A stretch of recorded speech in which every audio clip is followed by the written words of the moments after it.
दोस्तों जय मसीह की। कैसे हैं आप लोग? उम्मीद करते हैं अच्छे होंगे, भले चंगे, स्वस्थ होंगे। दोस्तों आज की सुंदर दिन और आज की इस घड़ी में यीशु मसीह के पवित्र और मीठे नाम से हम आप सबों का स्वागत करते हैं। दोस्तों आज फिर से एक बार परमेश्वर के वचन को लेकर आप सबों के बीच उपस्थित हूँ। सो दोस्तों शुरू से अंत तक मेरे साथ बने रहिए, हो सकता है आज का वचन आपके लिए महत्वपूर्ण हो।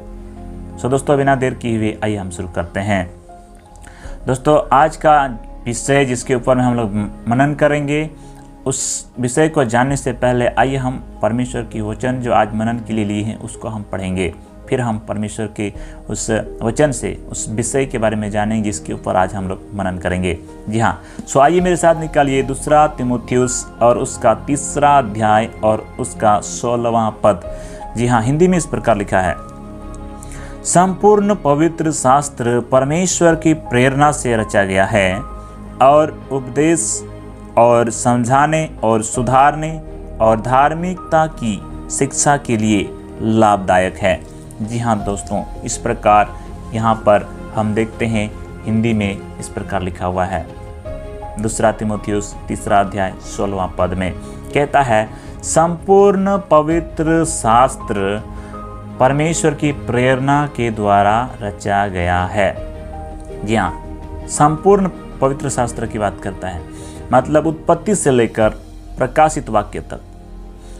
उत्पत्ति पहला किताब से लेकर प्रकाशित वाक्य 66 पुस्तक तक कहता है ये परमेश्वर की प्रेरणा से रचा गया पुस्तक है। जी हाँ, संपूर्ण पवित्र शास्त्र तरफ पवित्र बाइबल की बात करता है। यहाँ पर हम देखते हैं पूरा संपूर्ण पवित्र शास्त्र जो है, इस पूरा संपूर्ण पवित्र शास्त्र में मनुष्य के द्वारा बनाया गया कोई काल्पनिक कथा या काल्पनिक कहानी या कोई काल्पनिक घटना इसमें नहीं है, या मनुष्य के द्वारा बनाया गया अपने मन के अनुसार कोई कहानी या कोई घटनाएं इसमें नहीं है। बल्कि यहाँ पर इस वचन कहता है कि इसमें जो है वो परमेश्वर की प्रेरणा है। बाइबल में परमेश्वर की प्रेरणा को हम पाते हैं। वचन कहता है संपूर्ण पवित्र शास्त्र में उत्पत्ति से लेकर प्रकाशित वाक्य तक में कोई भी मनुष्य के द्वारा बनाया गया कहानी इसमें नहीं है, बल्कि इसमें क्या है, परमेश्वर का प्रेरणा द्वारा लिखा गया बातें हैं। मतलब परमेश्वर की वाणी है। परमेश्वर की वाणी इस पवित्र शास्त्र में पाया जाता है। जी हाँ दोस्तों, यहाँ पर एक बात हम गौर करते हैं। कहता है संपूर्ण पवित्र शास्त्र परमेश्वर की प्रेरणा से रचा गया। जी हाँ, ये परमेश्वर शब्द जो आया है, हम जब देखते हैं बाइबल में तो यहाँ पर यहोवा परमेश्वर नहीं है, या कोई यीशु मसीह के प्रेरणा नहीं कहता, पवित्र आत्मा की प्रेरणा नहीं कहता, कहता है परमेश्वर की प्रेरणा से। मतलब ये वो शब्द लिए इसमें हम पाते हैं जब उत्पत्ति 1 अध्याय में हम देखते हैं कि आदि में परमेश्वर ने, मतलब इलोहिम परमेश्वर ने, जो कि यहाँ पर वही शब्द हम देखते हैं कि परमेश्वर की प्रेरणा से रचा गया है। मतलब इलोहिम परमेश्वर की प्रेरणा से ये संपूर्ण पवित्र शास्त्र रचा गया है। जी हाँ दोस्तों, यहाँ पर इस प्रकार हम देखते हैं। आज का जो विषय है वो है परमेश्वर क्यों प्रेरणा दिया बाइबल को लिखने के लिए। परमेश्वर ने क्यों प्रेरणा देकर बाइबल को लिखवाया, इसके बारे में आज हम लोग बात करेंगे। जी हाँ, क्यों? क्या आपने कभी इस वचन को पढ़ने के बाद कभी आपने ये सोचा या कभी आपके मन में ये आया, क्यों परमेश्वर ने प्रेरणा देकर बाइबल को लिखवाया? हो सकता है आपके मन में बहुत सारी बात आ रही होगी कि बोले हम क्यों इसको सोचेंगे, लेकिन प्रियो ये हमारे मन में आया। क्यों? क्योंकि पूरे बाइबल को जब हम पढ़ते हैं या स्टडी करते हैं तो हमें इसका अर्थ इसका मालूम पड़ जाता है क्यों परमेश्वर ने प्रेरणा दिया। जी हाँ, क्योंकि परमेश्वर मनुष्य से बातचीत करना चाहता है। जी हाँ, इसका यही कारण है क्योंकि परमेश्वर मनुष्य से बातचीत करना चाहता है, अपने आप को प्रकट करना चाहता है मनुष्य के बीच में कि मैं कैसे हूँ बोल करके, या उनसे बातचीत करना चाहता है। जी हाँ, जब हम बाइबल को देखते हैं तो मनुष्य की रचना करने के तुरंत बाद परमेश्वर ने उनसे मनुष्य से बातें किया। जी हाँ, परमेश्वर ने जब मनुष्य को बनाया, रचा, उसके तुरंत बाद ही परमेश्वर मनुष्य से बातें करना शुरू किया। जी हाँ, उत्पत्ति 1 अध्याय में हम जब देखते हैं, थोड़ी नज़र हम लोग लगाएं उत्पत्ति 1 अध्याय, और उत्पत्ति 1 अध्याय का हम लोग देखते हैं 1 अध्याय का यहाँ पर 26 पद से हम देखते हैं। यहाँ पर कहता है परमेश्वर जो है मनुष्य को बनाने के बारे में, और परमेश्वर यहाँ पर मनुष्य को बनाता है, और बनाने के बाद जहाँ पर हम देखते हैं नीचे 28 पद और 29 पद में हम क्या देखते हैं, वहाँ पर क्या कहता है, और परमेश्वर ने उनको आशीष दी और उनसे कहा फूलो फलो और पृथ्वी में भर जाओ। यहाँ पर आशीष दे रहा है, उनसे बातें करते हुए, आशीष देते हुए यहाँ पर बात कर रहा है परमेश्वर कि फूलो फलो और पृथ्वी में भर जाओ। इस प्रकार परमेश्वर का वचन यहाँ पर कहता है, और उसको अपने वश में कर लो। यहाँ पर उनको आशीष दे रहा है। दूसरी बात, यहाँ पर उनके साथ साथ में उनको अपना काम भी दे रहा है कि इन सब को अपने वश में कर लो। किनको यहाँ पर कहता है अपने वश में कर लो, कहता है समुद्र की मछलियों और तथा आकाश की पंछियों और पृथ्वी पर रेंगने वाले सब जंतुओं पर अधिकार रखो। और हम देखते हैं फिर परमेश्वर ने उनसे कहा, सुनो, जितने बनेले बीच वाले छोटे छोटे पेड़ सारी पृथ्वी के ऊपर है, और जितने वृक्ष में बीच वाले फल लगते हैं, वे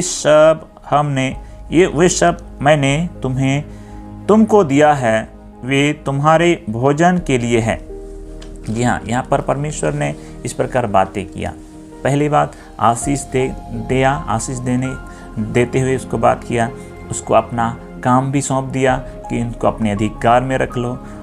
हालांकि उसने सीमित उनको अधिकार दिया था जो कि पृथ्वी के ऊपर ही था, और उसके साथ साथ में उनको अधिकार देते हुए उनसे बातें किया, और उनके साथ उन्हें हम देखते हैं परमेश्वर इस प्रकार से मनुष्य बातें किया बनाने के तुरंत बाद। इस प्रकार हम जब दूसरा अध्याय में जाते हैं, उत्पत्ति दूसरा अध्याय का 16 और 17 पद में, तो वहाँ पर उनको आज्ञा देते हुए बात करता है कि तुम सारे वृक्ष का फल, सारे वाटिका के सारे वृक्ष का फल तुम खा सकते हो, लेकिन भरे बुरे और ज्ञान के वृक्ष का फल कभी मत खाना, नहीं तो मर जाओगे। यहाँ भी परमेश्वर उनसे बात करता है। और देखते हैं मेरे प्रियो, जब परमेश्वर ने उन दोनों को बनाया, उनको वाटिका में रखा, उनसे बातें किया, और जब परमेश्वर की इन वचन को उन दोनों ने नहीं माना, उनका टाल दिया, और उन पाप में वो दोनों गिर गए, शैतान की यानी कि वहाँ पर सांप की बात में आकर, शैतान की बातों में आकर परमेश्वर की आज्ञा का उल्लंघन कर दिया, फिर भी हम देखते हैं परमेश्वर उनसे बात करता है। जी हाँ, यहाँ पर हम देखते हैं शैतान कोशिश करता है क्या कि उनके बीच में जो बातचीत है, वार्तालाप था परमेश्वर और मनुष्य के बीच में, उनको तोड़ने की कोशिश किया। वो परमेश्वर उनसे बात करना चाहता था, और हर वचन कहता है कि ठंडे समय में वो उनसे बात करने के लिए आता था। परमेश्वर का वचन इस प्रकार भी हमको कहता है, उत्पत्ति में हम देख पाते हैं। सो मेरे प्रियो, शैतान ने कोशिश किया परमेश्वर से उनको अलग करें, उनसे बातचीत ना हो पाए, उनका रिश्ता को उसने तोड़ा। लेकिन फिर भी वो लोग पाप में गिरने के बावजूद भी परमेश्वर ने उनसे बात किया, उनको ढूंढते हुए। जब उन दोनों ने फल को खाया, और फल को खाने के बाद जब छुप गए परमेश्वर से, परमेश्वर ने उनको पुकारते हुए कहा, आदम आदम तू कहाँ है। उत्पत्ति 3 का हम लोग देखते हैं 9 पद में, क्योंकि यहाँ पर हम देखेंगे परमेश्वर जो है जानता था ये दोनों ने पाप किया है, वो दोनों हमसे छुप रहे हैं, लेकिन फिर भी परमेश्वर उनसे बात किया।